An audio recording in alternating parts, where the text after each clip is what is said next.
नमस्कार दोस्तों, स्वागत है आपका एसएम स्टूडियो में। आज मैं आपके सामने एक नया विषय लेके आया हूँ। वो हमारे साथ ये है कि आपने कांग्रेस भाजपा ये दो पार्टियों का नाम सुना होगा, लेकिन इस बार हमारे साथ जो उपस्थित है वो अभिनव राजस्थान पार्टी के गोड़ामालानी विधानसभा क्षेत्र के प्रतिभागी असलाराम जी हमारे साथ उपस्थित है। तो आज आपको हम असलाराम जी से कुछ बातें हैं जो कुछ जनता के क्वेश्चंस हैं वो असलाराम जी से आपको बताएंगे स्पष्ट रूप से कि क्या क्या बातें थी। नमस्कार साहब।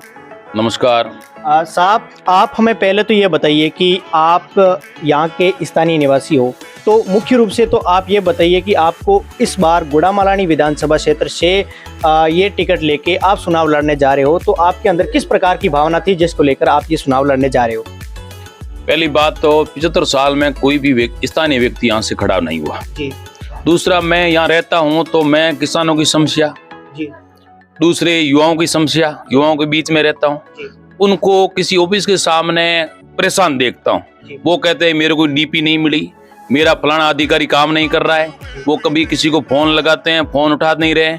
आज तक गुड़ा में कोई विधायक का कार्यालय नहीं है। इस कारण वो लोग परेशानी को देखकर मैं मैदान में आया हूँ।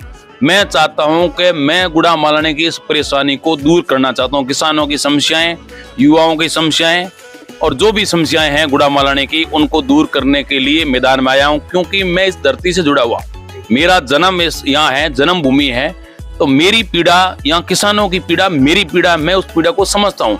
इसलिए मेरा भी खेत यहाँ है, मेरे पिताजी भी किसान है, तो जो समस्या मेरे परिवार के सामने आ रही है वो दूसरों के सामने भी आ रही है और मैं इस समस्याओं को फेस कर रहा हूं। इस कारण मैं मानता हूं कि यदि ये समस्याओं को मैं गोड़ामालानी की जनता मेरा सहयोग करें तो विधानसभा में जाकर मैं इन समस्याओं को दूर करूंगा।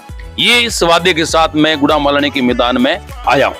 आपके इस बार गोड़ामालानी विधानसभा क्षेत्र से चुनाव लड़ रहे हो, तो मुख्य रूप से आपके क्या क्या वादे हैं जो गोड़ामालानी जनता को अभी सुनने के लिए मिलेंगे, और आपके कार्यकाल में यदि गोड़ामालानी की जनता ने आपको जिता दिया तो वो वादे आप किस प्रकार पूर्ण करोगे? मैं 16 तारीख के बाद लगातार गांव में जा रहा हूं। मैंने एक पैम्पलेट बनाया है और मैं कह रहा हूं कि हमारे वादे हैं वो सारे स्टाम्प पर लिख के देंगे। हम कभी झूठे वादे नहीं करते। बाकी नेता आते हैं, कह के चले जाते हैं, वो काम होता नहीं। लेकिन हमारे वादे हैं, जो भी वादे हम लिखित में हैं और जनता को स्टाम्प पर लिख के देंगे। अब वादे जो है हमारे किसान, क्योंकि राजस्थान के अंदर अधिकतर लोग खेती का करते हैं। जैसे कोई सर्विस भी करता, नौकरी करता है तो उसका परिवार खेती करता है, चाहे वो व्यापार करता है उसका परिवार खेती करता है। तो मूल किसान का घर है, खेत है। यदि उस खेत को डेवलप कर दिया जाए तो इस गोड़ामालानी की ये मार्केट डेवलप हो जाएगी, यहाँ के युवाओं को रोजगार मिल जाएगा। लेकिन उस खेत पर किसी ने ध्यान नहीं दिया है। अब मेरा जो मुद्दा है, प्रमुख मुद्दा है, वो फसल बीमा योजना को लेकर है। और दूसरा, नर्मदा नहर जो परियोजना है, जो 2001 में संपूर्ण गोड़ामालानी में मीठा पानी, खेतों के लिए सिंचाई के लिए मीठा पानी और हर डाणी को पीने के लिए मीठा पानी की योजना 2001 में पूरी होनी थी। लेकिन वो 22 वर्ष के बाद में अधूरी पड़ी है। जो नहर चल रही है उसमें भी पानी नहीं आती है और पानी को लाने के लिए वहां के किसानों को हड़ताल करनी पड़ती है। जब मैं हड़ताल में जाता हूं तो किसानों को कहता हूं आपको हड़ताल क्यों करनी पड़ती है? हड़ताल ये अंग्रेजों की काल का शब्द है, क्योंकि उस समय राज हमारा नहीं था, अंग्रेजों का था, इसलिए हमारे को हड़ताल करनी पड़ती थी। और अभी आप मैंने वोट दिया है तो आपको हड़ताल क्यों करनी है? आपका एमएलए हड़ताल करेगा, पानी नहीं आ रहा था। लेकिन आज तक मैंने ये नहीं देखा कि किसी भी समस्या के लिए एमएलए हड़ताल करता नहीं है। मैंने कहीं नहीं देखा। हमारे गोड़ामालानी तहसील मुख्यालय के सामने रोजाना वहां धरने प्रदर्शन होते हैं। मैं कभी नहीं देखता हूं कि जीता हुआ प्रतिनिधि वहां उन किसानों के साथ बैठा हुआ मैं कभी नहीं देखता हूं। सामान्य लोग हैं या किसान संघ के लोग वहां देखता हूं, बाकी जीता हुआ व्यक्ति, जब मैं पूछता हूं आपने जिस व्यक्ति को जीता है वो व्यक्ति है कहां, वो आपके मुद्दे क्यों नहीं उठा रहा है? तो मैं चाहता हूं कि किसानों की जो समस्या है, नर्मदा नहर की समस्या है और फसल बीमा योजना की समस्या, जैसे नियम बने हैं वैसे नियम, मैं हर नियम को ग्राउंड पे लागू करने का वादा करता हूं। गोड़ामालानी की जनता ने मेरा सहयोग किया तो ये सारे लिखित नियम क्यों लिखे हुए हैं, लेकिन वो ग्राउंड पे उतरे नहीं। तो जो बात लिखी हुई है उसके लिए बजट की जरूरत नहीं है, उस बात को लागू करवा के रहूंगा, ये मेरा वादा है। कि आपसे एक सवाल है कि विशेष तौर से हम देखें तो गांव के अंदर या शहरों के अंदर हम देखें तो गोचर भूमि के ऊपर अवैध कब्जा कर रखा है और सड़क के आसपास अतिक्रमण का रूप हमें देखने को जगह जगह पे मिल रहा है। तो आपके कार्यकाल में ये इस पर किस प्रकार की कार्यवाही होगी? पहला तो काम है कि अतिक्रमण इसलिए हो गए कि वो गोचर खाली थी। यदि ये पहले ही उस गोचर का विकास कर देते तो अतिक्रमण नहीं होता। हम यहाँ कोई अतिक्रमण हटाने नहीं आए, और मैं ये भी नहीं कह रहा हूँ कि अतिक्रमण कर दिए हैं, वो कोई 5% है भूमि पर है। यहाँ आपके गांव में 2% पे अतिक्रमण है, बाकी भूमि खाली पड़ी है। मैंने कहा जो भूमि खाली पड़ी वो गोचर है, गायों की भूमि है। हमारा ये मुख्य मुद्दा है गायों का हक दिलाना, क्योंकि गायें जब रोडों पे देखते हैं हमारे समाज पे कलंक है। गाय परेशान है, क्यों गायों के वोट नहीं लगते, इसलिए गाय की बात कोई नहीं करता, मैं ही करता हूँ। तो गायों को हक दिलाने का हमारा प्रमुख मुद्दा है। अब गोचर भूमि पड़ी है और इसके लिए पैसा पड़ा है। दूसरा, हमने कहा कि इस गोचर भूमि को नरेगा से जोड़ दो। जो आप ऐसे ही नाडी खोद रहे हो, गड्ढे खोद रहे, इससे अच्छा है गोचर की तारबंदी करके उसका विकास करवा दो, वहां ट्यूबवेल करवा दो, वहां एक व्यक्ति को नियुक्त करवा दो और वहां घास लगा दो, ताकि गायें जो मार्केट के अंदर घूम रही, जिसके कई तरह के एक्सीडेंट होते हैं, कईयों की युवाओं की मृत्यु हो जाती है, तो ये समस्या हल हो जाएगी। और हम इस काम को गारंटी के साथ में कहेंगे, ये हमारा पहला मुद्दा है। जो गायें घूम रही है, यदि अभिनव राजस्थान पार्टी को वोट दे दिया तो आपके बाजार में, आपके रोड पर कोई भी बेसहारा गाय नहीं घूमेगी, क्योंकि इसके लिए गायों के लिए भूमि पड़ी है और इनके लिए पैसा पड़ा है, कोई बजट की जरूरत नहीं है। उन पैसों को लाकर गोचर का विकास करना है, पहला काम है। ये अतिक्रमण अलग विषय है, ये हम इसमें नहीं डालते। अभी तक हम गोचर जो खाली पड़ी है, जिसमें अतिक्रमण नहीं है, उनका विकास करना चाह रहे हैं। एक बात बताइए, जैसे आप आज गांव-गांव घूम रहे हो, जन संवाद यात्रा की तरह आप यात्राएं निकाल रहे हो, लोगों से मिल रहे हो, तो लोगों का आपके प्रति किस प्रकार का सपोर्ट है? वो लोग क्या बोलते हैं आपके प्रति? जब मैं लोगों के पास में जाता हूं तो लोग कहते हैं कि आपके पास जो बात है वो किसी भी व्यक्ति या किसी भी नेता या किसी भी पार्टी की बात नहीं। बाकी लोग कहते हैं, वो आते हैं, उनके वो कांग्रेस वाले बीजेपी की आलोचना करते हैं, बीजेपी वाले कांग्रेस की आलोचना करते हैं। आप किसी की आलोचना नहीं करते हो, किसी व्यक्ति की आलोचना नहीं करते हो, आप केवल मुद्दों पर बात करते हो। और मैं कहता हूं मेरे ये मुद्दे हैं, आप इन मुद्दों पर वोट दे दिए, न तो किसी व्यक्ति के आधार पर वोट दें या किसी पार्टी के आधार पर वोट नहीं दें। व्यक्ति के मुद्दे क्या है, वो क्या काम करवाएगा और वो स्टाम्प पर लिख कर दे रहा है कि नहीं दे रहा है।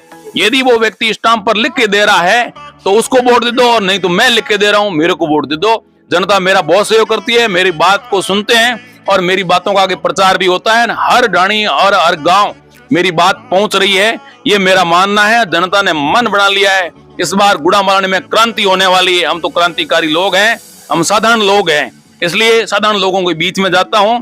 ज्यादा मैं हो हल्ला नहीं करता हूं, क्योंकि क्रांतिकारी शांति के तरीके से कार्य करता है। मेरे पास ज्यादा हो हल्ला वाली बात है नहीं, मेरी बात बढ़िया है और लोगों को कह रहा हूं कि मेरी बात बढ़िया है, तो आप 25 नवंबर को बैठ के निशान पर मत देकर मेरे को विजयी बनाएं, ये मैं जनता से अपील भी करता हूं। आपसे मेरा एक सवाल है कि जैसे आप आज अभिनव राजस्थान पार्टी की तरफ से आप चुनाव लड़ रहे हो, तो ये मुख्य रूप से अभिनव राजस्थान पार्टी कब राजस्थान के अंदर प्रकाश की दृष्टि में आई थी, तथा इसका मुख्य स्लोगन क्या है, तो किस लिए अभिनव राजस्थान पार्टी की स्थापना हुई थी? हमारा मुख्य स्लोगन है वो असली लोकतंत्र असली विकास, क्योंकि हमारे को लोकतंत्र दिख नहीं रहा है। हमने इसको कहा है राजतंत्र पार्ट 2। पहले राजाओं का राज था, राजा का बेटा राजा बनता था, राजा का पोता राजा बनता था। आजादी के बाद में एमएलए का बेटा एमएलए, मंत्री का बेटा मंत्री, मुख्यमंत्री का बेटा मंत्री। कोई भी साधारण आदमी, गांव का व्यक्ति उठकर ये नहीं कह सकता है कि मैं एमएलए बन सकता हूँ। मैंने मेरे किताबों में पढ़ा कि एमएलए बनने की जो योग्यता है, जिसकी उम्र 25 वर्ष हो, वो पागल दिवालिया नहीं हो और वो भारत का नागरिक हो। 3 तरह की योग्यता है और कोई भी व्यक्ति तैयार नहीं होता है कि मैं एमएलए बन सकता हूँ। लोगों के मन में है कि यहाँ तो ये बनेगा, यहाँ ये बनेगा। मैंने कहा ये राजतंत्र की भाषा है, पहले यहाँ तो ये राजा बनेगा, यहाँ सामने वाला लड़ रहा वो राजा बनेगा। 2 ही व्यक्ति लड़ रहे हैं, तीसरा कोई नहीं है। तो मैं असली लोकतंत्र की परिभाषा है कि कोई भी व्यक्ति खड़ा होकर मेरे मुद्दे ये है, मैं यहाँ का रहने वाला हूँ और मेरे को वोट करें, मुद्दों के आधार पर चुनाव लड़ें। ये हमारा असली लोकतंत्र असली विकास मुख्य मुद्दा है। हमारी पार्टी का जो पहले हमारा जन जागरण था, लोगों को जागृत करते थे, लेकिन बाद में हमने सोचा कि जन जागरण तो कर रहे हैं, जब तक सत्ता में नहीं आते तब तक काम नहीं होता। हम गायों के लिए जन जागरण किया, ठीक है ना, तो हम जब सत्ता में ही नहीं है तो ये काम होता नहीं है। इसलिए 2018 के अंदर हमारी पार्टी का रजिस्ट्रेशन हुआ। हमने 2018 के कुछ जगह पर चुनाव लड़ा, लेकिन परिणाम हमारे सकारात्मक नहीं रहे, लोगों ने बातों को समझा नहीं, हम जहां लोगों तक पहुंच नहीं पाए। लेकिन 5 साल से हम लोगों के बीच में, हम हर महीने 5 साल के अंदर हर माह हमने अलग अलग जिले के अंदर, अलग अलग गांव के अंदर मीटिंग की। गायों के लिए, फसल बीमा के लिए, नर्मदा नहर के लिए गुड़ामालानी हमने धरना प्रदर्शन किया, सारे काम किए और लोगों को पता लग गया कि एक ये अच्छी पार्टी है, नई पार्टी है जिनके मुद्दे ठीक है, हम तो इस बार इसको वोट देंगे। सर आपको हमसे जुड़ने के लिए बहुत बहुत धन्यवाद। आखिरी में आपसे मैं एक आखिरी सवाल करना चाहता हूँ, जो जनता जो लोग आज हमारा चैनल देख रहे हैं, विशेष तौर से आप अभी भी युवा हो, तो उन लोगों को आप क्या संदेश दोगे, जिसमें कुछ युवा भी शामिल है, कुछ छोटे बड़े बहुत सारे लोग शामिल है जो हमारा चैनल देख रहे हैं, तो उन्हें आज मुख्य रूप से आप क्या बात कहोगे? मैं कह रहा हूं सभी युवाओं को और आपको धन्यवाद देता हूं कि आपने मेरी बात को पहुंचाने के लिए आपके चैनल का माध्यम बनाया। मैं कहा सच्चे को सुने और अच्छे को सुने। जो आदमी सच्चा बोलता है उसका चुनाव करे और अच्छे व्यक्ति का चुनाव करें। पार्टी नहीं देखे, व्यक्ति क्या है और उसके मुद्दे क्या है उसके आधार पर चुनाव करें। मैं तो युवाओं के बीच में रहता हूं और युवाओं की बात समझता हूं। मेरे को मत और समर्थन दिया क्योंकि मैं किसान परिवार से आता हूं और मेरा काम है युवाओं को पढ़ाई करवाना। तो दोनों वर्गों के बीच में रहता हूं और विधानसभा में आपने भेज दिया तो आपके लिए जी जान से कार्य करूंगा, ये मेरा वादा है। जी, हमसे जुड़ने के लिए सर आपका बहुत बहुत धन्यवाद। धन्यवाद। जय हिंद। जुड़े रहिए एसएम स्टूडियो के साथ। मैं आप सभी का एक बार पुनः धन्यवाद करना चाहता हूं। आपसे एक आखिरी मेरी गुजारिश है, इस वीडियो को ज़्यादा से ज़्यादा शेयर कीजिए, कमेंट कीजिए और कमेंट करके हमें ये बताइए कि इस बार आपका किस प्रकार क्या विचार है और असलाराम जी के बारे में आप क्या कहोगे। धन्यवाद, आप सभी का बहुत बहुत धन्यवाद। I think about you every day and night.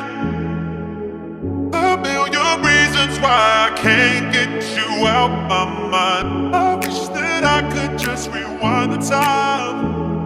'Cause every time I look around, you're never there, there.